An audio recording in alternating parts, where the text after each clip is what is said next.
Hey my loves, இன்னைக்கு நம்ம பார்க்க போகிற படம் என்னன்னா 2024 வெளியான ரக்ஷனா அப்படின்ற ஒரு தெலுங்கு படத்தை பற்றி தாங்க பார்க்க போகிறோம். இந்த படம் ஒரு பக்காவான கிரைம் த்ரில்லருங்க. இந்த படத்தோட ஒன்லைனர் என்னன்னா, ஊருக்குள்ள அடுத்தடுத்து பெண்கள் இறந்துகிட்டே இருக்கிறாங்க. இதை போலீஸ்காரங்க சூசைடுன்னு விபத்துன்னு பார்க்குறாங்க. ஆனால் ஹீரோயின் மட்டும் இதை ஒரு கொலையாக பார்க்குறாங்க. இதுக்கு பின்னாடி ஒரு சீரியல் கில்லர் இருக்கிறதா திங்க் பண்ணுறாங்க. டிபார்ட்மெண்ட்டில் இருக்கிற யாருமே ஹீரோனுக்கு சப்போர்ட் பண்ண மாட்டேன்றாங்க. காரணம் என்னன்னா, கிரைம் சீனில் இவங்க சந்தேகப்படுற மாதிரியான எந்த எவிடன்ஸுமே போலீஸ்காரங்களுக்கு கிடைக்கல. ஹீரோனுடைய கேள்வி என்னன்னா, கிரைம் சீனில் எவிடன்ஸ் கிடைச்சாதான் அது கிரைமா, இல்லைனா கிரைம் கிடையாதா? இப்படி ஒரு பாயிண்ட்டை வச்சுக்கிட்டு ஹீரோயின் இன்வெஸ்டிகேஷன் பண்ணுறாங்க. இந்த இன்வெஸ்டிகேஷனில் திடுக்கிடும் உண்மைகள் வெளியே வருதுங்க. என்ன நடந்தது அப்படின்றத டீட்டெயில்டாக பார்க்கலாம். அதுக்கு முன்னாடி நீங்கள் இன்னும் நம்ம சேனலை சப்ஸ்கிரைப் பண்ணாமல் பார்த்துட்டு இருக்கீங்க அப்படின்னா சப்ஸ்கிரைப் பண்ணி வச்சுக்கோங்க. அப்போ தான் இது போன்ற மூவி எக்ஸ்பிளனேஷன் வீடியோஸை மிஸ் பண்ணாமல் பார்க்க முடியும். நீங்கள் பார்த்துட்டு இருக்கிறது சரண் என்டர்டைன்மெண்ட். நான் தான் சரண். வாங்க வீடியோக்குள்ள போலாம். படத்தோட ஸ்டார்டிங் சீனில் இந்த ஊரில் இருக்கக்கூடிய மிக உயரமான தண்ணி டேங்கை காட்டுறாங்க. அங்கிருந்து ஒரு பொண்ணு கீழே குதிச்சு தற்கொலை பண்ணுறா. டக்குன்னு நம்ம ஹீரோயின் வீட்டில் கண் முழிச்சு எந்திரிச்சு அவங்க வீட்டில் இருக்கக்கூடிய ஃபோட்டோ ஃப்ரேமை பார்க்குறாங்க. அந்த ஃப்ரேமில் நம்ம ஹீரோனு கூட ஒரு பொண்ணு இருக்கிற மாதிரி இருக்குது. கொஞ்ச நேரத்துக்கு முன்னாடி கீழே விழுந்து இறந்து போனால அந்த பொண்ணு வேற யாரும் கிடையாது, நம்ம ஹீரோனுடைய பெஸ்ட் ஃப்ரெண்டு பிரியா தாங்க. இப்போ நம்ம ஹீரோயின் பார்த்தீங்கன்னா போலீஸ் ஆஃபீஸராக இருக்கிறாங்க. அன் டைமில் நம்ம ஹீரோயின் வீட்டை விட்டு வெளியே போகிறதெல்லாம் நம்ம ஹீரோனுடைய அப்பாவுக்கு பிடிக்கவே இல்லைங்க. இப்போ நம்ம ஹீரோயின் பார்த்தீங்கன்னா புல்லட் எடுத்துகிட்டு போய் ஒரு இடத்துல நின்று தம் அடிச்சுக்கிட்டு இருக்காங்க. அந்த வழியாக பார்த்தீங்கன்னா ஒரு வேன் ஒன்று வருது. அந்த வேனில் இருக்கக்கூடிய சில பேர் ஹீரோனை டார்கெட் பண்ணுறாங்க. ஹீரோனை மட்டும் கடத்தி விற்றோம்னா நிறைய காசு கிடைக்கும் அப்படின்னு சொல்லிட்டு முகத்தையெல்லாம் மூடிக்கிட்டு ஹீரோனை பிடிக்கிறதுக்காக வராங்க. ஹீரோயின் ஒரு போலீஸ் ஆஃபீஸர்னு தெரியாமல். உடனே ஹீரோயின் பார்த்தீங்கன்னா அந்த 4 பேர்த்தையும் போட்டு பொலன்னு பொழக்க அந்த வண்டிக்குள்ளே போய் பார்க்கும்போது தாங்க தெரிய வருது, ஆல்ரெடி 3 பொண்ணுங்களே இவனுங்க கிட்னாப் பண்ணிட்டு வந்திருக்கானுங்க. அதில் ஒரு பொண்ணு ஸ்கூல் படிக்கிற பொண்ணுங்க. உடனே அந்த இடத்துக்கு பேக்கப் டீம் வந்து அங்கே இருக்கக்கூடிய அந்த பசங்களை எல்லாம் பார்த்தீங்கன்னா அரெஸ்ட் பண்ணுறாங்க. இந்த பொண்ணுங்களை பார்த்தீங்கன்னா அவங்களோட பெற்றோர்கள் கிட்ட சீக்கிராங்க. அதில் அந்த ஸ்கூல் பொண்ணு சொல்கிறா, நீங்கள் மட்டும் இன்னைக்கு வராமல் இருந்திருந்தீங்க அப்படின்னா எங்க வாழ்க்கை என்னவா மாறி இருக்குன்னு கூட எங்களுக்கு தெரியாது அப்படின்ற மாதிரி ஃபீல் பண்றாங்க. ஹீரோனும் பாத்தீங்கன்னா அவங்கள சமாதானப்படுத்தி அனுப்பி வைக்கிறாங்க. இப்போ நம்ம ஹீரோயின் தைரியமா 4 பசங்க கூட சண்டை போட்டு 3 பொண்ணுங்களோட உயிரை காப்பாத்துறாங்க. ஆனா ஹீரோனோட வாழ்க்கையில தன்னோட பெஸ்ட் ஃப்ரெண்டை காப்பாற்ற முடியலையே அப்படின்ற அந்த வலியும் வேதனையும் இருக்கத்தாங்க செய்து. என்ன நடந்தது அப்படின்றதுக்கான ஒரு பிளாஷ்பேக்கை காட்டுறாங்க. நம்ம ஹீரோனுடைய பெஸ்ட் ஃப்ரெண்டு தாங்க பிரியா. இவங்க 2 பேருமே ரொம்ப க்ளோஸ். இவங்களுடைய அந்த அரட்டை அடிக்கக்கூடிய ஸ்பாட்டுனா இந்த ஊருக்குள்ள இருக்கக்கூடிய மிக உயரமான டேங்க் தாங்க. அங்க போய் எப்ப பார்த்தாலும் ஜாலியா பேசிட்டு சிரிச்சுட்டு அதுக்கப்புறம் அவங்க வீட்டுக்கு போயிடுவாங்க. பிரியா நல்லா படிக்கக்கூடிய ஒரு பொண்ணுங்க. அந்த வகையில் காலேஜ் டாப்பராக வராங்க. அதனால மீடியாக்கள்லாம் வந்து பேட்டி எடுக்கும்போது, என்னோட படிப்புக்கு சப்போர்ட்டாக இருந்தது என்னோட அம்மா அப்பா, ரொம்ப கஷ்டப்பட்டு தான் படிக்க வச்சுக்கிட்டு இருக்காங்க. அம்மா அப்பாவோட சப்போர்ட் ஒரு பக்கம் இருந்தாலும் என் ஃப்ரெண்ட் எனக்கு நிறைய ஹெல்ப் பண்ணியிருக்கா அப்படின்னு ஹீரோனையும் பெருமைப்படுத்துறாங்க. நம்ம ஹீரோயின் பார்த்தீங்கன்னா அவங்க வீட்டுக்கெல்லாம் கூட்டிட்டு போயிட்டு மொத்த ஃபேமிலிக்கும் விருந்தெல்லாம் வச்சுக்கிட்டு இருக்காங்க. அப்படியே நாட்கள் நகர ஆரம்பிக்குது. நம்ம பிரியாவுக்கு பார்த்தீங்கன்னா 18 லட்ச ரூபாய் சேலரியில் ஒரு நல்ல வேலை கிடைச்சிருக்கு. வழக்கம் போல இவங்களுடைய ஸ்பாட்டுக்கு நம்ம ஹீரோயின் வந்திருக்காங்க. ஆல்ரெடி பிரியா பார்த்தீங்கன்னா அந்த உயரமான தண்ணி டேங்க் மேலே போய் நின்றுட்டு இருக்காங்க. மேலே போலான்னு ஹீரோயின் நினைக்கும் போது திடீர்னு மேல இருந்து அப்படியே பிரியா கீழே விழுந்து ஹீரோயின் கண்ணு முன்னாடியே இறந்து போறாங்க. அதை பார்த்து நம்ம ஹீரோயின் மறந்து போயிடுறாங்க. உடனடியாக பொதுமக்களும் போலீஸ்காரங்களும் அந்த இடத்துக்கு வந்துடுறாங்க. ஹீரோயின் கதறி அழுதுகிட்டு இருக்காங்க. இது வந்து கிளியர் கட் சூசைட் அப்படின்னு சொல்லி போலீஸ்காரங்க சொல்றாங்க. ஆனா ஹீரோயின் சொல்றாங்க, இது சூசைட் கிடையாது, அவ சூசைட் பண்றதுக்கு எந்த ஒரு மோட்டிவும் இல்ல, அவன் நல்லா இருந்த பொண்ணு, எதுக்காக சூசைட் பண்ணணும் அப்படிங்கும் போது இது சூசைட் இல்லைன்னா வேற என்னமா அப்படின்னு சொல்லி கேட்க, இது மர்டர் அப்படின்னு ஹீரோயின் சொல்றாங்க. மர்டரா அப்படின்னு கேட்க, ஆமா, இந்த இடத்துல ஒருத்தன் அவனோட முகத்தையெல்லாம் மறைச்சிட்டு நின்று லாலிபாப் சாப்பிட்டுக்கிட்டு இருந்தா அப்படின்னு சொல்ல அந்த போலீஸ் ஆஃபீஸர் திட்டுறாரு. ஏமா, இந்த இடத்துல நின்று ஒருத்தன் லாலிபாப் சாப்பிட்டானா அவன் தான் கில்லர்னு ஆயிருமா அப்படிங்கும்போது, இல்ல சார், யூசுவலான ஒரு சிச்சுவேஷன்ல அன்யூசுவலா பிஹேவ் பண்றதுக்கு என்ன சார் பேர் வைக்க முடியும்? நான் ஒன்றும் சும்மா சொல்லல சார், என்னோட கட் ஃபீலிங் சொல்லுது. நான் போலீஸ் ட்ரைனிங்லாம் முடிச்சுட்டு என்னோட போஸ்டிங்காக வெயிட் பண்ணிட்டு இருக்கிறேன். இது 100% கொலை தான் சார் அப்படின்னு ஹீரோயின் ரொம்ப ஸ்ட்ராங்கா சொல்றாங்க. போலீஸ்காரங்க சரிமா ஃபர்தரா விசாரணை பண்ணலாம் அப்படின்னு சொல்லிட்டு கிளம்பி போயிடுறாங்க. பிரியாவோட பேரண்ட்ஸ் இன்வெஸ்டிகேஷன் பண்ணா பிரியாவை கொலை பண்ற லெவலுக்கு எதிரிங்கன்னு யாருமே கிடையாது. அதனால இது ஒரு தற்கொலை அப்படின்னு சொல்லிட்டு போலீஸ்காரங்க கேஸ் க்ளோஸ் பண்றாங்க. ஆனால் நம்ம ஹீரோயின் பார்த்தீங்கன்னா அந்த கில்லரோடைய டிராயிங்கை வரைஞ்சு கொண்டு போய் பார்க்கறதுக்கு அவன் இப்படி தான் சார் இருந்தான் அப்படின்னு சொல்ல, முகமே இல்லாத ஒரு உருவத்தை வச்சுட்டு நான் என்னென்னமா இன்வெஸ்டிகேஷன் பண்ணுறது, இது தற்கொலை தான் அப்படின்ற மாதிரி சொல்லி கேஸை க்ளோஸ் பண்ணிடுறாங்க. அட்லீஸ்ட் பிரியாவோட பேரண்ட்ஸையாவது ஸ்ட்ராங்காக இருக்க சொல்லலாம் அப்படின்னு சொல்லிட்டு அவங்கள பார்க்கலான்னு போனால், பிரியா இல்லாத ஊரில் நாங்கள் ஏமா இருக்கணும் அப்படின்னு சொல்லிட்டு அவங்களும் ஊரை காலி பண்ணிட்டு கிளம்பிடுறாங்க. இப்போ நம்ம ஹீரோயின் பார்த்தீங்கன்னா வழக்கமாக சந்திக்கிற அந்த உயரமான டேங்க்ல போயிட்டு தனியாக நின்று ஃபீல் பண்ண ஆரம்பிக்கிறாங்க. ஹீரோயின் ரொம்ப உறுதியாக நம்புறாங்க, கொலை நடந்த இடத்துல லாலிபாப் வச்சுக்கிட்டு முகத்தை மறைச்சு நின்றுட்டு இருந்த அந்த மர்ம நபர் தான் பிரியாவை தள்ளி விட்டு கொண்டிருக்கான் அப்படின்ட்டு. இதை பற்றி இன்வெஸ்டிகேஷன் பண்ணலாம் அப்படின்னு நினச்சா நம்ம ஹீரோனுடைய அப்பா வந்து இதோட இதெல்லாத்தையும் நிப்பாட்டிக்க, நீ எதுக்கு இதெல்லாம் இன்வால்வ் ஆகிற அப்படிங்கும் போது, அது எப்படி நிப்பாட்ட முடியும், அவ என்னோட பெஸ்ட் ஃப்ரெண்டு, நீங்கள் இதில் தலையிடாதீங்க, அப்படி தலையிடுற மாதிரி இருந்துச்சுன்னா ஒரே வீட்டில் 2 பேர் இருக்கலாம், 2 பேரும் பேசிக்கவே வேண்டாம் அப்படின்னு அப்பா கூட சண்டை போட்டுறாங்க. அந்த டிராயிங்கை கொண்டு போய் போலீஸ்காரங்க கிட்ட காமிச்சு, இவன் தான் சார் அந்த கில்லர், இன்வெஸ்டிகேஷன் பண்ணுங்க சார் அப்படின்னு சொன்னால் யாருமே இன்வெஸ்டிகேஷன் பண்ணுறதுக்கு முன் வரல. இந்த டிராயிங்கை வச்சுட்டு எங்களாலலாம் இன்வெஸ்டிகேஷன் இன்வெஸ்டிகேஷன் பண்ண முடியாது அப்படின்னு சொல்லிடுறாங்க. அங்கதாங்க ஒரு ட்விஸ்ட். நம்ம ஹீரோயின் சந்தேகப்பட்டது உண்மைதாங்க. உண்மையிலேயே இந்த லாலிபப் கில்லர் அப்படின்னு சொல்லக்கூடிய அந்த ஒரு நபர் இருக்கத்தான் செய்யறான். அவன் தான் பிரியாவை ட்ரிகர் பண்ணி கொலை பண்ணியிருக்கிறான். ஆனா ஏன் பண்ணா, எதுக்கு பண்ணா அப்படின்னு இப்போதைக்கு தெரியல. அங்க கட் பண்ணா ஸ்வப்னா அப்படின்ற ஒரு பொண்ணுக்கு பாத்தீங்கன்னா அப்ராட்ல வேலை கிடைச்சிருக்கு. அந்த பொண்ணு போறதுக்கு முன்னாடி தன்னோட ஃப்ரெண்ட்ஸ்க்கு பார்ட்டி வைக்கலாம் அப்படின்னு சொல்லிட்டு ராத்திரி நேரம் நடு ரோட்ல பார்ட்டி கொண்டாடிட்டு இருக்கும்போது அந்த வழியா போலீஸ்காரங்க வராங்க. இந்த டைம்ல இங்கெல்லாம் யாரும் நிக்க கூடாது, கிளம்புங்க அப்படின்னு சொல்ல எல்லோரும் கிளம்பிடுறாங்க. அப்போ சொப்னாவோட பாய் ஃப்ரெண்டும் கார்ல வந்துகிட்டு இருக்கும்போது இந்த காரோட டாப்ல ஒன்று இருக்கும் இல்லையா, அது பேர் என்ன, சன்ரூஃபு. அது வழியாக சொப்னா வேடிக்கை பார்த்துட்டு வந்துட்டு இருக்காங்க. அப்போ பார்த்தீங்கன்னா சொப்னாவோட பாய் ஃப்ரெண்டு சடன் பிரேக்கை போட்டு திடீர்னு அந்த ஒரு காரு 2 முறை ரோல் ஆயிருது. அந்த கார் ரோல் ஆகும்போது சொப்னா காரை விட்டு வெளியே வந்து விழுந்துடுறாங்க. அந்த கார் வெடிச்சிருது. காருக்குள்ள இருந்த சொப்னாவோட பாய் ஃப்ரெண்டு ஸ்பாட் டெட்டுங்க. அங்கே கட் பண்ணா நம்ம ஹீரோனை கட்டுறாங்க. ஹீரோயின் காலையில் நியூஸ் பேப்பர் எடுத்து பார்க்கும்போது நம்ம ஹீரோயின் வந்து 3 பொண்ணுங்களை வந்து கிட்னாப்பர் கும்பல் கிட்ட இருந்து காப்பாத்திருக்காங்க அப்படின்ற மாதிரி ஹெட்லைன்ஸே வந்திருக்கு. அதை ஓரமாக வச்சுட்டு வழக்கம் போல சாப்பிட்டுட்டு ஆஃபீஸ்க்கும் கிளம்பி போறாங்க. இந்த சொப்னாவோடைய ஆக்சிடென்ட் வழக்கு நம்ம ஹீரோனுக்கு வருதுங்க. ஹீரோயின் பார்த்தீங்கன்னா நேரடியாக ஹாஸ்பிட்டலுக்கு போயிட்டு அங்கே போய் டாக்டர் கிட்ட விசாரிக்கும் போது தான் தெரிய வருது, ஸ்பாட்லேயே வந்து சொப்னாவோட பாய் ஃப்ரெண்ட் இறந்து போயிட்டான். சொப்னா வந்து இக்கட்டான சூழ்நிலையில் ஹாஸ்பிட்டலில் அட்மிட் ஆகிருக்கிறாங்க. அவங்க கிட்ட விசாரணை பண்ணும்போது நேற்று வந்து அந்த ரோட்டில் பார்ட்டி கொண்டாடி இருக்கிறாங்க. பார்ட்டியை முடிச்சுட்டு கிளம்பும் போது பார்த்தீங்கன்னா கார் ஆக்சிடென்ட்ல இந்த மாதிரி சம்பவம் நடந்திருக்குது. இது ஒரு கிளியர் கட் ஆக்சிடென்ட் அப்படின்னு சொல்லி தான் கேஸை க்ளோஸ் பண்ண பார்க்குறாங்க. ஆனால் ஹீரோனுக்கு ஒரு கேள்வி வருதுங்க. நினச்சி பாருங்க, அன்டைமு ரோட்ல யாருமே கிடையாது, இவங்க கார் மட்டும்தான் போயிட்டு இருக்கு. அப்படி இருக்கும்போது கார் எப்படி இப்படி இத்தனை ரோல் அடிச்சு இந்த மாதிரி பிரச்சனை நடந்திருக்குது அப்படின்னு சொல்லி கேட்க, அதுக்கு காரணம் ஸ்பீடு தான் அப்படின்ற மாதிரி விளக்கம் கொடுக்குறாங்க. இப்போ நம்ம ஹீரோயின் பார்த்தீங்கன்னா போர்ட் மீட்டிங்கில் கலந்துக்கிறாங்க. ஸோ போர்ட் மீட்டிங்கில் நிறைய விஷயங்களை டிஸ்கஸ் பண்ணும்போது ஹீரோயின் என்ன சொல்கிறாங்கன்னா, படத்தோட ஸ்டார்டிங் சீனில் பிரியா வழக்குலையும் சரி, இப்போ அடிக்கடி ரோடு ஆக்சிடென்ட் நடக்குது, சில பேர் சூசைட் பண்ணி இறந்து போகிறாங்க. இதெல்லாம் வந்து உண்மையிலேயே சூசைட் கிடையாது, உண்மையிலேயே ஆக்சிடென்ட் கிடையாது, இதுக்கு பின்னாடி ஒரு கில்லர் இருக்கிறான், அவன் தான் இந்த லாலிபப் கில்லர் அப்படின்ற மாதிரி ஒரு வாதத்தை முன் வைக்கிறாங்க. ஆனால் அதுக்கு எந்த ஒரு எவிடன்ஸுமே இல்லை அப்படின்ற மாதிரி போலீஸ்காரங்க சொல்கிறாங்க. ஹீரோயின் என்ன சொல்கிறாங்க அப்படின்னா, கிரைம் சீனில் எவிடன்ஸ் கிடைச்சாதான் அது ஒரு கிரைமா இல்லைனா ஆக்சிடென்ட்டா அப்படின்னு சொல்லி கேள்வி கேட்குறாங்க. ஹீரோயின் பிரியாவோட இழப்புல இருந்து மீண்டு வராதனால இப்படி பேசிட்டு இருக்காங்க அப்படின்ற மாதிரி தான் மற்ற போலீஸ்காரங்க நினைக்கிறாங்க. அதனால தான் ஒரு கேஸ் கூட இன்னொரு கேஸை கனெக்ட் பண்ணி இவங்க பார்த்துட்டு இருக்கிறதா வந்து சொல்கிறாங்க. இப்போ நம்ம ஹீரோயின் பார்த்தீங்கன்னா வழக்கம் போல் ஒர்க் பண்ணிட்டு இருக்கும்போது ஒரு பொண்ணோடைய அப்பா வந்து கம்ப்ளைண்ட் கொடுத்துருக்காருங்க.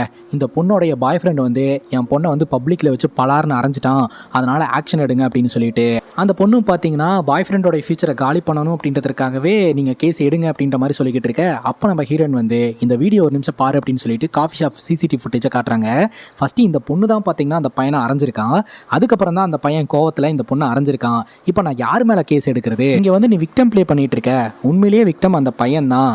இந்த மாதிரி கண்ணை கசக்கிட்டு வந்து போலீஸ் ஸ்டேஷனில் கம்ப்ளைண்ட் கொடுத்தா எல்லாரும் உனக்கு தான் சப்போர்ட் பண்ணுவாங்க அப்படின்லாம் நினைக்காத, யார் மேலே தப்பு இருக்குது அப்படின்றத சரி பார்த்து தான் ஆக்ஷன் எடுப்போம் அப்படின்னு சொல்ல, அந்த பையன் கேஸ் எல்லாம் ஒன்றும் வேண்டாங்க, எங்களுக்குள்ளேயே சமாதானமாயிக்கிறோம் அப்படின்னு சொல்ல ஹீரோயின் சரின்னு கேட்டுக்கிறாங்க. அவங்க போனதுக்கப்புறம் அந்த காஃபி ஷாப் சிசிடிவி ஃபுட்டேஜை திரும்ப போட்டு பார்க்கும்போது தான் அதில் ஏதோ ஒரு அன்யூஷுவலான விஷயத்த பார்க்குறாங்க. அங்கே கட் பண்ணா ஒரு பொண்ணு ரொம்ப பயத்தோடையும் பதட்டத்தோடையும் ஆட்டோவில் வந்து இறங்குறா. ஒரு இடத்துல ஸ்டே பண்ணி படிச்சுக்கிட்டு இருக்காங்க. அவளுக்கு எக்ஸாம் இருக்குது. அந்த பொண்ணுக்கு ஒரு மர்ம நபர் ஃபோனை போட்டு டார்ச்சர் பண்ணிக்கிட்டு இருக்கான், லவ் டார்ச்சர். அந்த பொண்ணு மொட்டை மாடிக்கு வந்து பார்க்கும்போது ஆப்போசிட்டில் தான் அவன் நின்றுட்டு இருக்கிறான். நான் வைக்கிற வரைக்கும் நீ என்கிட்ட பேசியே ஆகணும், இல்லாட்டி நடக்கிறதே வேற அப்படின்ற மாதிரி மிரட்டுறான். இவன் ஏதோ ஒன்று சொல்லி மிரட்டிக்கிட்டு இருக்கிறாங்க. அதுக்காக தான் இந்த பொண்ணு ரொம்ப பயப்படுறா. இல்லை எனக்கு எக்ஸாம் இருக்குது, என்னை விட்டுரு அப்படிங்கும்போது அதெல்லாம் முடியாது, நீ பேசியே ஆகணும் அப்படின்னு சொல்ல, ஃபோன் பார்த்தீங்கன்னா பேட்டரி லோன் வந்துகிட்டு இருக்கு.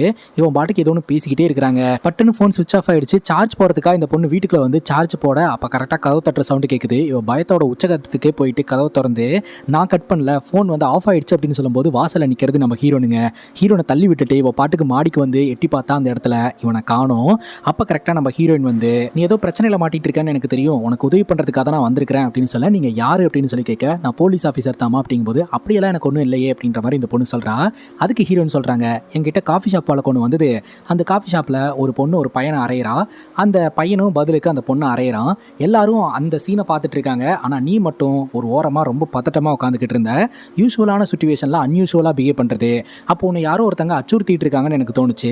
உனக்கு எந்த ஆபத்தும் நடக்கிறதுக்குள்ள அது என்ன ஏதுன்னு சொல்லி விசாரிக்கணும் அப்படின்னு சொல்லிட்டு தான் இந்த இடத்துக்கு வந்திருக்க. யாரும் அவன் அப்படின்னு சொல்லி கேள்வி கேட்க, உடனே இந்த பொண்ணு எல்லாத்தையும் சொல்ல ஆரம்பிக்கிறா. அந்த பையனுடைய பேர் அருணுங்க. இந்த பொண்ணு காலேஜ் படிக்கக்கூடிய ஒரு பொண்ணு. இந்த பொண்ணு கிட்ட போய் அவன் ப்ரொபோஸ் பண்ணியிருக்கிறான். இந்த பொண்ணு எனக்குலாம் இன்ட்ரெஸ்ட் இல்லைங்க, படிக்கணும்னு சொல்லிட்டு வந்துட்டா.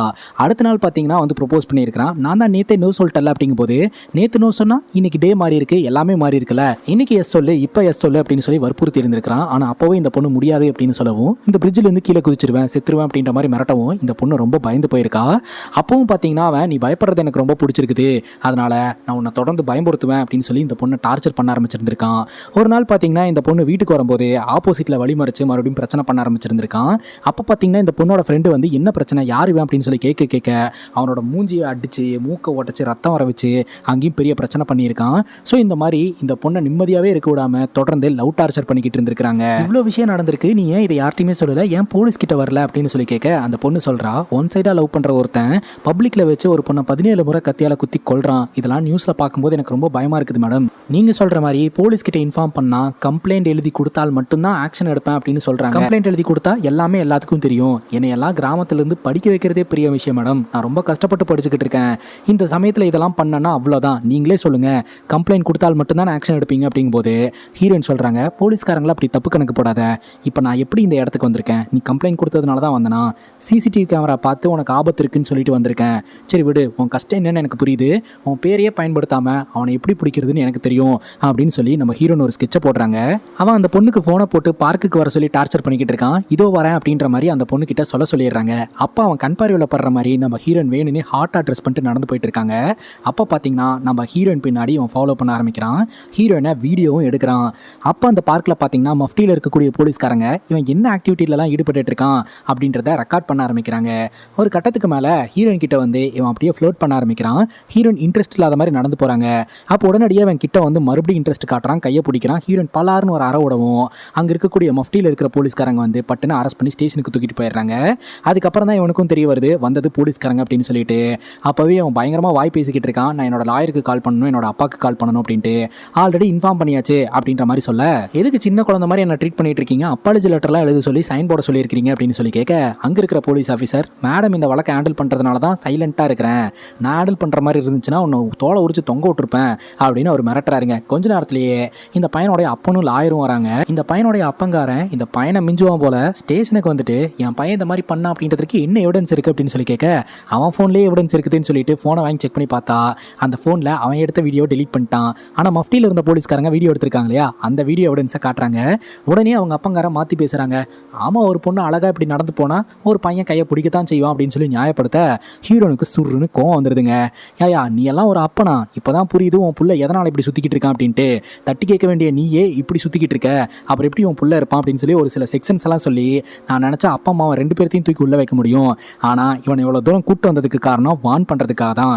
இனிமேல் ஏதாவது பொண்ணுங்க பின்னாடி இப்படி சுற்றிக்கிட்டு இருந்தானா இவனோட ஃபியூச்சரே என் கையில் தான் இருக்குது, அதை ஞாபகம் வச்சுக்கோங்க, இப்போ கூட்டு போங்க அப்படின்னு சொல்லி வான் பண்ணி அமுச்சு வச்சிடறாங்க. வீட்டுக்கு போன இந்த அருண் பார்த்தீங்கன்னா கண்ணாடி உடைச்சிட்டு, எது என் ஃபியூச்சர் உன் கையிலையா, உன்னை நான் சும்மா விட மாட்டேன் அப்படின்ற மாதிரி கத்திக்கிட்டு இருக்கான். இந்த சவுண்டை கேட்ட இந்த பையனுடைய அப்பங்காரன் இப்போவாது கண்டிப்பான்னு பார்த்தா, இங்கே தானே கத்திக்கிட்டு இருக்க, அங்கே கத்தி இருக்கணும்ல அப்படின்னு இன்னும் கொஞ்சம் ஏற்றி தாங்க விட்டுக்கிட்டு இருக்கிறான். அங்கே கட் பண்ணா நம்ம ஹீரோன் ஒரு ஃபங்க்ஷனில் கலந்துக்கிறதுக்காக வராங்க. சம்யுக்தா அப்படின்ற ஒரு பொண்ணு ஒரு பைக் ரைடருங்க. அவங்க ரொம்ப தூரம் டிராவல் பண்ண போகிறாங்க. அதுக்கு ஸ்பான்சர்ஷிப் எல்லாம் கூட வந்திருக்குது. பொண்ணுங்க தைரியமாக வீட்டை விட்டு வெளியே வரணும், இந்த மாதிரி ட்ராவல்லாம் பண்ணணும் அப்படின்ற விஷயத்தை என்கரேஜ் பண்ணணும் அப்படின்ட்டு நம்ம ஹீரோனே வந்து நேரடியாக அந்த ஃபங்க்ஷனில் கலந்துக்கிட்டு அங்கே விழாவை சிறப்பிச்சு கொடுத்துட்றாங்க. இது வந்து நியூஸ்லலாம் கூட வருதுங்க. இந்த அருண் பார்த்தீங்கன்னா தன்னோட ஃப்ரெண்ட்ஸோட பார்ல உட்காந்துக்கிட்டு இருக்கிறான். யார் சிரிச்சாலும் இவனை பார்த்து சிரிக்கிற மாதிரியே அவனுக்கு ஃபீல் ஆகுதுங்க. அப்போ பக்கத்து டேபிளில் ஒரு பையன் இவனை பார்த்தே சிரிக்கிறான். எதுக்குடா என்னை பார்த்து சிரிக்கிறேன்னு ஃபோனை வாங்கி பார்த்தா பார்க்கில் ஹீரோயின் கிட்ட அடி வாங்கிட்டு அரெஸ்ட் ஆயிருப்பான் இல்லையா, அந்த வீடியோ. உடனே ஃபோனை போட்டு உடச்சி அந்த பையன்ட்ட பிரச்சனை பண்ணிக்கிட்டு இருக்க கரெக்டாக டிவி சேனலில் பார்த்தீங்கன்னா ஹீரோயின் சம்மந்தப்பட்ட நியூஸ் வருது. அந்த சம்யுக்தா அப்படின்ற அந்த பொண்ணோடைய அந்த விழாவை சிறப்பிச்சு கொடுத்த அந்த ஒரு நியூஸு. ஹீரோனை பார்த்ததும் பார்த்தீங்கன்னா இவ என்னோட ஃபியூச்சரை டிசைட் பண்ண போகிறாளா, அவளோட ஃபியூச்சரை நான் டிசைட் பண்ணுறேன் அப்படின்னு சொல்லி ஹீரோயின் மேலே இந்த அருண் செம்ம காண்டில் இருக்கிறாங்க. ஒரு 2-3 நாளைக்கு அப்புறம் காட்டுறாங்க. நம்ம ஹீரோயின் வழக்கம் போல் அவங்க ஆஃபீஸில் பிஸியாக இருக்கும்போது ஹீரோனுக்கு ஒரு ஃபோன் கால் வருது. அட்டன் பண்ணா ஒருத்தன், என்ன ஹலோன்னு நீ ஹார்டாக சொல்லிட்டு இருக்க, சாஃப்டாக சொல்ல மாட்டியா அப்படின்னு சொல்லி கேட்க, யாரா அவன் நம்ம கிட்ட இப்படி பேசிட்டு இருக்கான் அப்படின்ட்டு நம்ம ஹீரோனும் வேணுனே சாஃப்டாக ஹலோ அப்படின்றாங்க. இந்த வாய்ஸை தான் எதிர்பார்த்தேன், இதுக்காக எவ்வளோ வேணாலும் பே பண்ணலாம், என் இடத்துக்கு நீ வரியா இல்லை உன் இடத்துக்கு நான் வரவா அப்படின்னு சொல்லி கேட்க, மாப்பு நீ எதுக்கு என் இடத்துக்கு வந்து கஷ்டப்பட்டுக்கிட்டு, அட்ரஸை சொல்லு மாப்பு, நானே உன் இடத்துக்கு வரேன் அப்படின்னு சொல்லிட்டு நம்ம ஹீரோன் அவங்க டீமோட அந்த நபரோட வீட்டுக்கு போக அந்த நபர் போலீஸை பார்த்து பயங்கர ஷாக் ஆகுறாரு. அந்த நபரை போட்டு புரட்டி எடுக்க அப்பதான் அந்த நபர் சொல்றாரு, எம்மா நோ மீன்ஸ் நோ அப்படின்றத நான் 100% ஃபாலோ பண்ணக்கூடிய ஒரு ஆளு, நான் எப்படி உங்களை தொல்லை பண்ணுவேன், ஆக்சுவலி இந்த வெப்சைட்டில் தான் வந்து உங்களோட ப்ரொஃபைலை பார்த்தேன் அப்படின்னு சொல்லிட்டு அந்த நபர் லேப்டாப் எடுத்து காட்டுறாரு. அந்த ஒரு பர்டிகுலர் வெப்சைட்டில் பார்த்தீங்கன்னா ஹீரோனுடைய ஃபோட்டோ போட்டு நியூ அரைவல்னு ஹீரோனுடைய டீட்டெயிலாம் போட்டு வேணுங்கிறவங்க கால் பண்ணுங்கன்ற மாதிரி போட்டு வச்சிருக்காங்க. ஸோ ஹீரோனை ஒரு ரெட் லைட் ஏரியா பொண்ணு மாதிரி சித்தரிச்சு அந்த வெப்சைட்டில் ஃபோட்டோ போட்டுட்ருக்காங்க. இதை பார்த்து ஹீரோன் ஷாக் ஆகுறாங்க. இனி உன்னோட ஃபீச்சரை நான் முடிவு பண்ணுறேன் அப்படின்னு சொல்லிட்டு ஆப்போசிட்டில் இந்த அருண் உட்காந்து லேப்டாப்பில் பார்த்துட்டு பார்த்துக்கிட்டு இருக்கிறாங்க. நம்ம ஹீரோனுக்கு தொடர்ந்து கால்ஸ் வந்துக்கிட்டே இருக்குது. உயர் அதிகாரியை பார்க்கும்போது அவருக்கு ஹீரோயின் மேலே எந்த ஒரு அக்கறையுமே இல்லாமல் ஜாலியாக ஸ்வீட் சாப்பிட்டுக்கிட்டு இருக்கிறாரு. நீங்கள் சாப்பிடுங்க சார், நான் என் பிரச்சனையை பார்த்துக்கிறேன் அப்படிங்கும்போது, உனக்கு கால் வருது பாருமா, எத்தனை கால்ஸை தான் இப்படி அட்டன் பண்ணிகிட்டே இருப்ப, ஃபோனை சுவிச் ஆஃப் பண்ணி வைப்ப, சீக்கிரமாக அந்த வெப்சைட்டில் இருக்கக்கூடிய உன்னோட ப்ரொஃபைலை ரிமூவ் பண்ண சொல்லிடுறமா அப்படிங்கும்போது, இதை பண்ணுறவன் ஒரு சிக் மைண்டடான ஒரு ஆள், நான் இந்த மாதிரி கஷ்டப்படணும் அப்படின்றதுக்காக தான் இவன் இந்த மாதிரி பண்ணி வச்சிருக்கான், உடனே ரிமூவ் பண்ணிட்டோம் அப்படின்னா அவனோட ஆசை நிறைவேறாமல் மறுபடியும் பிரச்சனை பண்ணுவான், ஒரு 2-3 நாள் அப்படியே விட்டுருவோம், எனக்கு கால்ஸ் எல்லாம் வரட்டும், நான் கஷ்டப்படுறத பார்த்து அவன் என்ஜாய் பண்ணட்டும், அதுக்கப்புறம் ரிமூவ் பண்ணி விட்டுக்கலாம், நீங்கள் ஸ்வீட் சாப்பிடுங்க சார் அப்படின்ற மாதிரி சொல்ல, ஐயோ அப்படி இல்லைமா அப்படின்னு சொல்லி ஸ்வீட்டை வேணும்னே ஒரு ஓரமாக வைக்கிறாரு. ஹீரோயின் அங்கிருந்து கிளம்பிடுறாங்க. இப்போ நம்ம ஹீரோயின் பார்த்தீங்கன்னா இந்த அருணை மானிட்டர் பண்ணலாம் அப்படின்னு முடிவெடுக்கிறாங்க. அருணை தேடி வீட்டுக்கு போனால் வீட்டில் அருணை காணோம். அவங்க பேரண்ட்ஸுக்கும் அருண் எங்கே போனான்னு தெரியலங்க. அருணோடைய ஃபோனை ட்ராக் பண்ண ஆரம்பிக்கிறாங்க. பெருசாக எந்த ஒரு இன்ஃபர்மேஷனும் கிடைக்கலங்க. இப்போ இந்த அருண் பையில நம்ம கிட்ட காட்டுறாங்க. கோயிலில் நின்றுட்டு இருக்க ஒரு பொண்ணோட ஸ்கூட்டியில் இருக்கக்கூடிய ஹெல்மெட்டை இவன் ரீப்ளேஸ் பண்ணுறான். அதே மாதிரியான ஹெல்மெட்டை கொண்டு போய் வச்சுட்டு அந்த பொண்ணோட ஹெல்மெட்டை எடுத்துறான். அந்த பொண்ணோட பேரை நம்ம அனுன்னு வச்சுக்கலாம். அந்த பொண்ணு பார்த்தீங்கன்னா சொந்தமாக ஒரு ஸ்டார்ட் அப் கம்பெனி ஆரம்பிக்க போகிறாங்க. அதுக்கான மீட்டிங்க்கு கிளம்புறாங்க. போகிறதுக்கு முன்னாடி கோயிலுக்கு போயிட்டு போகலாம் அப்படின்னு சொல்லிட்டு போய் ப்ரேயர்லாம் பண்ணிட்டு அந்த இடத்துல இருந்து கிளம்புறாங்க. அப்போ போலீஸ்காரங்களுக்கு ஒரு தகவல் தெரிய வருதுங்க. சிட்டியில் ஒரு பொண்ணு அவளோட ஸ்கூட்டியில் வச்சு ட்ரக்கை கடத்திக்கிட்டு இருக்கா அப்படின்ட்டு. உடனடியாக நம்ம அணுவை வந்து ட்ராக் பண்ணி பிடிச்சிடுறாங்க. பைக்கை செக் பண்ணி பார்க்கும்போது ஹெல்மெட்டுக்குள்ளே இருந்து இந்த ட்ரக் பேக்கெட்டை எடுக்கிறாங்க. இதை நார்காஸ்டிக் டிபார்ட்மெண்ட்டில் சப்மிட் பண்ணிவிட்டு இவங்களை அரெஸ்ட் பண்ணுங்க அப்படின்னு சொல்லிட்டு அணு அரெஸ்ட் பண்ணிடுறாங்க. அணு கெஞ்சுறாங்க, எனக்கும் இதுக்கும் எந்த சம்மந்தமும் கிடையாது, நான் வந்து என்னோட லைஃபுக்கு முக்கியமான ஒரு மீட்டிங்கில் கலந்துக்கிறதுக்காக போகிறேன், நான் இப்போ போய் ஆகணும், என்னை விட்டுருங்க அப்படின்ட்டு. ஆனால் ஹீரோயினால் எதுவும் பண்ண முடியல. அணுவை பார்த்தீங்கன்னா அரெஸ்ட் பண்ணிடுறாங்க. சுற்றி இருக்கக்கூடிய எல்லோருமே இதை பார்க்குறாங்க. இந்த ஒரு சூழ்நிலையில் பார்த்தீங்கன்னா இந்த அருணோடைய ஃப்ரெண்டை வந்து போலீஸ்காரங்க பிடிச்சிடுறாங்க. அருண் எங்கே அப்படின்னா அவன்கிட்ட விசாரணை பண்ணால் எனக்கு தெரியல அப்படின்ற மாதிரி சொல்கிறான். ஆனால் அவனுடைய ஃபோனுக்கு பார்த்தீங்கன்னா அருண் வந்து கூகுள் மேப் அனுப்பிச்சு வச்சிருக்கான் அவன் இருக்கக்கூடிய லொக்கேஷனை. அந்த லொக்கேஷனை பார்த்தீங்கன்னா போலீஸ்காரங்க நம்ம ஹீரோனுக்கு அனுப்பி வைக்க உடனடியாக நம்ம ஹீரோயின் அந்த லொக்கேஷனை ட்ராக் பண்ணிட்டு ஒரு இடத்துக்கு வராங்க. அண்டர் கன்ஸ்ட்ரக்ஷனில் இருக்கக்கூடிய ஒரு கன்ஸ்ட்ரக்ஷன் பில்டிங்குங்க. அந்த கன்ஸ்ட்ரக்ஷன் பில்டிங்கில் இப்போதைக்கு யாரையுமே காணோம். நம்ம ஹீரோயின் பார்த்தீங்கன்னா இந்த அருணை தேடி அலைஞ்சிக்கிட்டு இருக்கும்போது திடீர்னு அவ்வளோ பெரிய உயரத்துல இருந்து ஹீரோயின் கண்ணு முன்னாடியே இந்த அருண் கீழே விழுந்து இறந்து போகிறான். நம்ம ஹீரோனுக்கு பயங்கர ஷாக்கிங்காக இருக்குது. உடனடியாக போலீஸ்காரங்க அந்த இடத்துக்கு வந்து இன்வெஸ்டிகேஷன் பண்ணுறாங்க. அப்படி இன்வெஸ்டிகேஷன் பண்ணும்போது இந்த அருணோடைய மொபைல் ஃபோன் கிடைக்குது. அந்த மொபைல் ஃபோனில் இருக்கக்கூடிய வீடியோ பார்க்கும்போது தக்காளி அங்கே தாங்க தாறுமாறான ட்விஸ்ட்டு. இந்த அருண் பார்த்தீங்கன்னா என்னுடைய சாவுக்கு காரணம் இந்த போலீஸ் ஆஃபீஸர் தான், ஹீரோயின் என்னை டார்ச்சர் பண்ணுறதுனால நான் இந்த மாதிரி பண்ணுறேன் அப்படின்ற மாதிரி சொல்லிட்டு இறந்து போயிருக்கிறான். இப்போ எல்லோருமே பார்த்தீங்கன்னா நம்ம ஹீரோனை உட்கார வச்சு சரமாரியாக கேள்வி கேட்க ஆரம்பிக்கிறாங்க. அவன் செத்ததுக்கும் எனக்கும் சம்மந்தம் இல்லை அப்படின்னு ஹீரோயின் சொல்கிறாங்க. அது எப்படி சம்மந்தம் இல்லாமல் போகும், நீ தான் அவனை வந்து ஸ்டேஷனில் வர வச்சு பிரச்சனை பண்ணியிருக்கிற, அது போக உன்னோடைய ப்ரொஃபைலை வந்து ஒரு வெப்சைட்டில் போட்டு அவன் பிரச்சனை பண்ணியிருக்கிறான், அதுக்கு பழிவாங்க நீ அவனை டார்ச்சர் பண்ணியிருப்ப அப்படிங்கும் போது என்னோட ப்ரொஃபைலை வெப்சைட்டில் போட்டது இவன் தான் அப்படின்னு நான் எங்கேயுமே மென்ஷன் பண்ண கிடையாது, இந்த வேலையை பார்த்தது ஒரு சிக் மைண்டடான ஒரு ஆள் அப்படின்னு தான் சொன்னேன், நான் இவனை சொல்லவே இல்லையே, எனக்கும் இவன் செத்ததுக்கும் சம்மந்தமே இல்லை அப்படின்ற மாதிரி ஹீரோயின் சொல்கிறாங்க. அதுபோக ஒரு பொண்ணுக்கிட்ட வம்பெழுத்ததுனால அந்த பொண்ணோட பேரை வெளியே சொல்லக்கூடாதுன்னு சொல்லிட்டு அவனை வான் பண்ணுறதுக்காக தான் ஸ்டேஷனுக்கு கூப்பிட்டேன் அப்படின்ற விஷயத்தையும் ஹீரோயின் சொல்லிடுறாங்க. எண்ட் ஆஃப் த டே அந்த வாக்குமூலம் இருக்கிறதுனால நம்ம ஹீரோனுக்கு டெம்பரரி சஸ்பென்ஷன் கிடைக்குது. ஹீரோயின் இப்பவும் சொல்கிறாங்க, ஊருக்குள்ளே நடக்கக்கூடிய மோட்டிவே இல்லாத தற்கொலைகள், விபத்து, இதுக்கு பின்னாடி ஒரு கில்லர் இருக்கிறான், அந்த கில்லர் ஒரு லாலிபப் கில்லர் அப்படின்ட்டு. யாருமே ஹீரோனை நம்புறதுக்கு தயாரா இல்லை. அது போக நம்ம ஹீரோனுக்கு ஹாலுசினேஷன் இருக்குது, இவங்க ட்ரீட்மெண்ட்லாம் போயிட்டு வந்திருக்காங்கன்னு சொல்லி காரணத்தை காட்டி ஹீரோனுக்கு டெம்பரரி சஸ்பென்ஷன் கிடைக்குது. இன்னொரு பக்கம் ஹீரோன் சொல்லக்கூடிய அந்த லாலிபப் கில்லர் ஜாலியாக இருந்துகிட்டு இருக்கான். இப்போ நம்ம ஹீரோன் பார்த்தீங்கன்னா வழக்கம் போல காலையில் ஃபிட்னஸ்க்காக ஜாக்கிங் போனால் அங்கே இருக்கக்கூடிய யாருமே நம்ம ஹீரோன் கிட்ட மோங்க கொடுத்து கூட பேச மாட்டேன்றாங்க. ஹீரோயினால ஒரு பையன் செத்து போயிட்டான் அப்படின்ற ஒரு காரணமும், ஹீரோனுடைய ப்ரொஃபைல் இந்த மாதிரி ஒரு வெப்சைட்டில் இருக்கு, ஹீரோயின் தப்பானவங்க அப்படின்ற மாதிரியான ஒரு பிம்பம் சொசைட்டியில் ஹீரோனுக்கு ஏற்படுது. ஹீரோயின் பார்த்தீங்கன்னா அதை நினச்சி ரொம்ப கவலைப்படுறாங்க.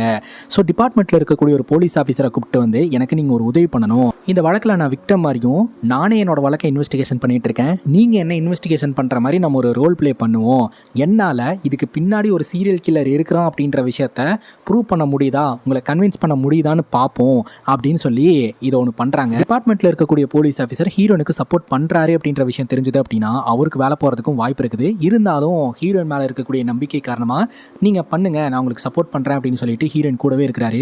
ஃபர்ஸ்ட் பார்த்தீங்கன்னா இறந்து போன அருணோடைய ஃப்ரெண்ட்ஸ் எல்லாம் மீட் பண்ணி அருணை கடைசியாக எப்போ பார்த்தீங்க அவனோட பிஹேவியர் எந்த மாதிரி இருந்தது அப்படின்னு சொல்லி கேட்க, அவன் எப்போதுமே கோவமாக தான் இருப்பான், அதுவும் உங்கள் விஷயத்தில் ரொம்ப கோவமாக இருந்தான் அப்படின்ற மாதிரிலாம் சொல்கிறாங்க. அதுக்கப்புறம் அந்த லொக்கேஷன் டீட்டெயில் உங்களுக்கு கிடைச்சது இல்லையா, அந்த இடத்துல போய் விசாரணை பண்ணலாம் அப்படின்னு சொல்லிட்டு போகிறாங்க. அப்படி அந்த இடத்த போய் எக்ஸ்ப்ளோர் பண்ணிக்கிட்டு இருக்கும்போது அவன் கரெக்டாக எந்த இடத்துல நின்று சூசைட் நோட்டுக்கான வீடியோவை ரெக்கார்ட் பண்ணானோ அதே இடத்துல ஹீரோன்னு நின்று பார்க்குறாங்க. அப்போ தான் ஒரு விஷயத்த கவனிக்கிறாங்க. அந்த வீடியோவில் பார்த்தீங்கன்னா ஷேடோ ஒன்று தெரியுது. அந்த ஷேடோ வச்சு பார்க்கும்போது இவனை எவனோ ஒருத்தன் சூசைட் நோட்டை சொல்லுன்னு சொல்லி மிரட்டி பிடிச்சி தள்ளி விட்டுருக்கிறான். அவன் தற்கொலை எல்லாம் பண்ணி இறந்து போல. ஸோ இதுலேருந்து இதுக்கு பின்னாடி ஒரு கில்லர் இருக்கிறான் அப்படின்றத ஹீரோயின் அந்த போலீஸ் ஆஃபீஸர் கிட்ட சொல்ல, அந்த போலீஸ் ஆஃபீஸரும் நீங்கள் சொல்கிறது கரெக்டு அப்படின்ற மாதிரி சொல்கிறாரு. அப்போ என்னால் இதுக்கு பின்னாடி ஒரு சீரியல் கில்லர் இருக்கிறான் அப்படின்னு உங்களை கன்வின்ஸ் பண்ண முடியுது அப்படின்னா அப்போ உண்மையிலேயே இதுக்கு பின்னாடி ஒரு சீரியல் கில்லர் இருக்கிறான் அப்படின்ற மாதிரி ஹீரோயின் சொல்கிறாங்க. இது எங்கிருந்து ஆரம்பிச்சது அப்படின்னா பிரியாவோட வழக்கில் இருந்து தான் ஆரம்பிச்சது. இந்த பிரியா வந்து இறந்து போய் 2 வருஷத்துக்கு அப்புறம் இந்த மாதிரி ஊருக்குள்ளே அடிக்கடி அன்மோட்டிவான சூசைட்ஸ் அப்புறம் இந்த ஆக்சிடென்ட் எல்லாம் நடக்க ஆரம்பிச்சது. ஸோ இதுக்கு பின்னாடி அவன் இருக்கானே எனக்கு தோணிக்கிட்டு இருக்கு அப்படின்னு சொல்ல, சரி மேடம் நீங்கள் சொல்கிற மாதிரி பிரியா இறந்ததுலேருந்து 2 இயர்ஸ்க்கு அப்புறம் இதெல்லாம் நடக்க ஆரம்பிச்சதுன்னு சொல்கிறீங்க. அந்த 2 இயர் கேப்பு அவன் எங்கே போனான், அவனுக்கு என்னாச்சு அப்படின்னு கேட்க ஹீரோனுக்கு என்ன பதில் சொல்கிறதுன்னு தெரியல. ஆனால் இவனுக்கு 2 பேர் எப்படி ஒன்று சேர்ந்தானுங்க அப்படின்னு ஹீரோன் யோசனை பண்ணுறாங்க. அதுக்கான ஃப்ளாஷ்பேக்கை நம்ம கிட்ட காட்டுறாங்க. ஆக்சுவலாக அந்த லாலிபாப் கில்லர் அப்படின்னு நம்ம ஹீரோன் வந்து பேர் வச்சாங்க இல்லையா, பிரியா இறந்து போனப்போ லாலிபாப் சாப்பிட்டுட்டு அந்த இடத்துல ஒருத்தர் நின்றுட்டு இருந்தான் நான் பார்த்தேன் அப்படின்னு சொல்லியிருப்பாங்க இல்லையா, அப்போ இருந்தே இந்த கில்லர் நம்ம ஹீரோனை டார்கெட் பண்ணிட்டாங்க. அப்போ ஹீரோயின் மேலே காண்டா இருக்கக்கூடிய அருணை பயன்படுத்திக்கலான்னு சொல்லிட்டு அருணுக்கு ஹெல்ப் பண்ணுற மாதிரி ஹீரோயினை டீஃபேம் பண்ணுறதுக்காக எல்லா வேலைத்தனத்தையுமே அவன் தான் பக்கத்துலேருந்து சொல்லி கொடுத்துருந்துருக்கான். ஒரு பர்டிகுலர் டைமுக்கு மேலே ஹீரோனோட கெரியரை காலி பண்ணுறதுக்காக ஒரு சூசைட் நோட்டை ரெடி பண்ணிட்டு அவனை அங்கிருந்து பிடிச்சி தள்ளி விட்டு சாவடிச்சிருந்துருக்காங்க. ஸோ இதன் மூலமாக நம்ம ஹீரோனுடைய வேலை போயிடும் அப்படின்னு நினச்சி, ஆனால் ஹீரோனுக்கு இப்போதைக்கு டெம்பரரி சஸ்பென்ஷன் தான் கிடச்சிருக்கு. உங்கள் கண்ணில் அவன் பட்டுட்டான் அப்படின்னு சொல்லிட்டு உங்களை டார்கெட் பண்ணக்கூடிய இந்த சீரியல் கில்லர் இப்போ நீங்கள் என்ன பண்ணிட்டு இருக்கீங்க அப்படின்றத கூட வாட்ச் பண்ணுறதுக்கான வாய்ப்பு இருக்குல்ல அப்படிங்கும்போது கண்டிப்பாக இருக்குது. ஆனால் என்னுடைய கட் ஃபீலிங் என்ன அப்படின்னா ஊருக்குள்ளே நடக்கக்கூடிய இந்த சூசைடு ஆக்சிடென்ட்டு, அதாவது மோட்டிவே இல்லாத சூசைட்ஸு, அது போக இந்த ஆக்சிடென்ட்டே ஆகாது அப்படின்னு சொல்லக்கூடிய இடத்துல ஆக்சிடென்ட்டாக இறந்து போகிறது, இந்த கேஸ் எல்லாம் எடுங்க. இதெல்லாம் வந்து வாண்டடாக அவன் பண்ணுற மாதிரி இதுவே அவனோட பேட்டர்னாக இருக்கிற மாதிரி எனக்கு ஃபீல் ஆகுதுன்னு சொல்லிட்டு 14 கேஸ் எடுக்கிறாங்க கைஸ். 14 பெண்கள் வந்து இந்த மாதிரி சூசைட் மற்றும் ஆக்சிடென்ட்னால இறந்து போயிருக்கிறாங்க. இது தற்கொலை மற்றும் விபத்துன்னு சொல்லி தான் கேஸ் க்ளோஸ் ஆயிருக்கு. இவங்க சந்தேகப்படுற கேஸில் ஒரே ஒரு கேஸ் மட்டும்தான் 55 வயசு மதிக்கத்தக்க ஒரு பெண்மணி. மற்ற எல்லோருமே பார்த்தீங்கன்னா எங்கே இருக்கக்கூடிய பெண்கள் தான். எல்லோருமே பார்த்தீங்கன்னா சொசைட்டியில் நெக்ஸ்ட் லெவலுக்கு போகக்கூடிய பெண்கள். ஒரு பொண்ணு பார்த்தீங்கன்னா 18 லட்ச ரூபாய் சம்பளத்துக்கு வேலைக்கு ஜாயின் பண்ணுறதுக்கு முன்னாடி இறந்து போயிருக்கிறா. ஒரு பொண்ணு பார்த்தீங்கன்னா அப்ராட்ல வேலைக்கு போகணும் அப்படின்னு அதுக்கு முன்னாடி பார்ட்டி கொண்டாடிட்டு இருக்கான். அந்த டைமில் வந்து டார்கெட் பண்ணி தூக்கியிருக்கான். அதாவது இந்த சொசைட்டியில் நெக்ஸ்ட் லெவலுக்கு போகக்கூடிய பொண்ணுங்களையா பார்த்து தான் இவன் டார்கெட் பண்ணிக்கிட்டு இருக்கான். இதுதான் அவனுடைய பேட்டர்ன். ஆனால் இவன் பண்ணுற அந்த கிரைமை வந்து கிரைம் இல்லை, ஆக்சிடென்ட் மற்றும் சூசைட் அப்படின்ற மாதிரி இவன் பண்ணி என்ஜாய் பண்ணிக்கிட்டு இருக்கான் அப்படின்ற விஷயத்த ஹீரோயின் கண்டுபிடிக்கிறாங்க. இந்த போதைப் பொருள் தடுப்பு பிரிவில் வந்து அந்த ரீசெண்டாக அனு அப்படின்ற ஒரு பொண்ணை கூட நம்ம ஹீரோயின் பிடிச்சாங்க இல்லையா, அந்த பொண்ணு கூட பார்த்தீங்கன்னா ஸ்டார்ட் அப் கம்பெனி ஆரம்பிச்சு வாழ்க்கையில் நெக்ஸ்ட் லெவலுக்கு போகணும் அப்படின்னு நினச்சிருந்துருக்குது. அந்த பொண்ணை பார்த்தீங்கன்னா ஹீரோயின் கிட்ட மாட்ட வச்சு அந்த பொண்ணு அந்த அவமானத்தின் காரணமாகவே தற்கொலை முயற்சியெல்லாம் பண்ணியிருக்கு. எப்படியோ அந்த பொண்ணோட உயிரை காப்பாற்றி வச்சிருக்காங்க. இப்போ நம்ம ஹீரோனுக்கு தெரிஞ்சு போச்சு வளர்ற பொண்ணுங்களையெல்லாம் இவன் டார்கெட் பண்ணிட்டு இருக்கான். அது மட்டும் இல்லாமல் அந்த அணுவோட ஹெல்மெட்டை ரீப்ளேஸ் பண்ணதும் நம்ம ஹீரோயின் கண்டுபிடிச்சிருக்காங்க. அணுவோட ஹெல்மெட் வந்து அவங்களதே கிடையாது, புதுசாக ஒரு ஹெல்மெட்டை கொண்டாந்து அங்கே வச்சிருக்கிறான் அப்படின்ட்டு. அது போக பார்த்தீங்கன்னா ஒரு மெக்கானிக் கிட்ட போயிட்டு இந்த சப்னாவோட ஆக்சிடென்ட்டை பற்றி விசாரிச்சா இந்த மாதிரி கார் ரோல் ஆகிறதுக்கான வாய்ப்பே கிடையாது. ஸோ காரில் ஏதாவது பிரச்சனை பண்ணி வச்சா மட்டும்தான் இந்த மாதிரி ரோல் ஆகும் அப்படின்ற மாதிரி அவங்க சொல்லிடுறாங்க. இப்போ நம்ம ஹீரோனு இந்த போலீஸ் ஆஃபீஸரும் சேர்ந்து இன்வெஸ்டிகேஷன் பண்ணிட்டு இருக்காங்க அப்படின்ற விஷயம் ஹீரோனோட உயர் அதிகாரிக்கு தெரிஞ்சு போச்சுங்க. உடனடியாக வர சொல்லி நம்ம ஹீரோனுக்கு வந்து டெர்மினேஷனும் ஹீரோனுக்கு ஹெல்ப் பண்ண அந்த போலீஸ் ஆஃபீஸருக்கு டெம்பரரி சஸ்பென்ஷனும் கிடைக்குதுங்க. நான் அவ்வளோ தூரம் சொல்லியும் நீ வந்து டிபார்ட்மெண்ட்டில் இருக்கக்கூடிய ஃபைலெல்லாம் எடுத்து இன்வெஸ்டிகேஷன் பண்ணிட்டு இருக்க, அதனால் உன்னை வேலை விட்டு தூக்குறோம் அப்படின்னு சொல்லி நம்ம ஹீரோனை வேலை விட்டு தூக்கிடுறாங்க. ஹீரோயின் சொல்லக்கூடிய விஷயத்த புரிஞ்சுக்கிறதுக்கு யாருமே தயாராக இல்லை.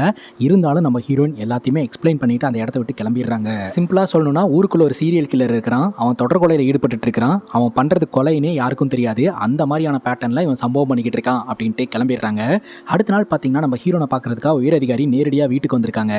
அப்போ தான் நம்ம ஹீரோயின் கிட்ட அந்த உயர் அதிகாரி சொல்கிறாரு, இந்த உயர் அதிகாரியோட பொண்ணு தான் கைஸ் அந்த சம்யுக்தா, அவங்க தான் பைக் ரைடராக இருந்தாங்க இல்லையா, அவங்க வந்து ஆக்சிடென்ட்டில் இறந்து போயிருக்கிறாங்க. செக் பண்ணி பார்த்ததில் அவங்க ட்ரங்க் அண்ட் டிரைவ் அப்படின்றது தெரிய வந்திருக்குது.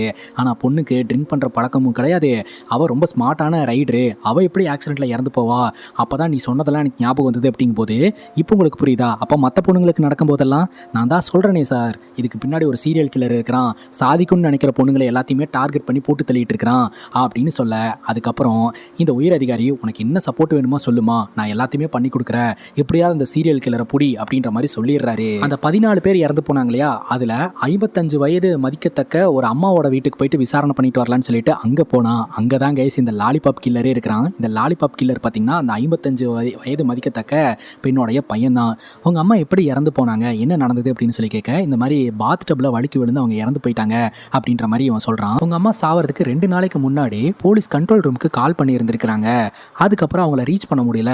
எதுக்கு கால் பண்ணாங்கன்னு தெரிஞ்சுக்கலாமா அப்படிங்கும்போது இல்லை எங்கள் அம்மாவோட மொபைல் தெரியாமல் டச் ஆகி கால் போயிடுச்சு, அதுக்கான கிளாரிஃபிகேஷனை நான் அப்போவே கொடுத்துட்டேன் அப்படின்ற மாதிரி இவன் சொல்லிக்கிட்டு இருக்கிறான். ஆனால் இவங்க அம்மாவை பிளான் பண்ணி கொலை பண்ணது இவன் தாங்க. இப்போ நம்ம ஹீரோனோட இன்வெஸ்டிகேஷனில் எங்கே மாட்டிப்போமோ அப்படின்னு பயந்து நம்ம ஹீரோனுக்கு ஸ்ப்ரே அடித்து அந்த இடத்துலேருந்து கடத்திடுறான். பார்த்தா அந்த கன்ஸ்ட்ரக்ஷன் பில்டிங்கில் ஹீரோனோட கழுத்தில் கைத்தை கட்டி கீழே ஒரு டின்னை வச்சு நிப்பாட்டி இருக்கிறான். ஹீரோனோட கை கட்டப்பட்ட நிலமையில் இருக்குது. காலில் இருக்கக்கூடிய டின்னு மட்டும் நகர்ந்தது அப்படின்னா நம்ம ஹீரோயின் சாக வேண்டியது தான். அப்போது இவன் ஏன் இதெல்லாம் பண்ணிட்டு இருக்கான் அப்படின்றதுக்கான கதையை சொல்ல ஆரம்பிக்கிறாங்க. இந்த லாலிபாப் கில்லருக்கு ஒரு தங்கச்சி இருக்கா. தங்கச்சிக்கும் இவனுக்கும் போட்டி நடக்கும்போது அந்த போட்டியில் தங்கச்சி தான் ஜெயிப்பா. ஜெயிச்சதோட மட்டும் இல்லாமல் அம்மா கிட்ட இருக்கக்கூடிய லாலிபாப்பாவை வாங்கிப்பா. நீ லூசர் அப்படின்னு சொல்லிட்டு கிண்டல் பண்ணும்போது இந்த கில்லருக்கு தங்கச்சியை பிடிக்காமே போயிடுச்சு. இந்த விஷயத்தை அவங்க அப்பா கிட்ட சொன்னா அவங்க அப்பாவும் பார்த்தீங்கன்னா இந்த கில்லர் தோத்து போனது நினைச்சு சந்தோஷப்படுறாரு.